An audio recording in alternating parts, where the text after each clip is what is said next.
দেখছো যে করলাম একটু ঘরের সামনে অ্যাক্সিডেন্ট হয়েছে। আচ্ছা, নিজে দেখলাম যে এটা দিয়ে গাড়ি আর বড় গাড়ির নাম্বার জানা গেছে নাকি? নাম্বারটা জানা গেছে বলো ডিআই গাড়ির নাম হলো TR02J1859 আর বলোটার নাম হলো TR06B0767। কেউ কি আহত হয়েছে?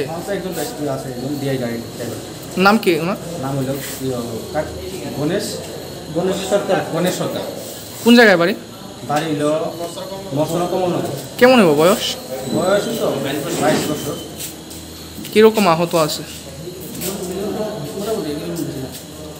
সে কি ড্রাঙ্ক আসলো? হ্যাঁ, সে ডাক্তার চেক আপ করে দিতে পারবো।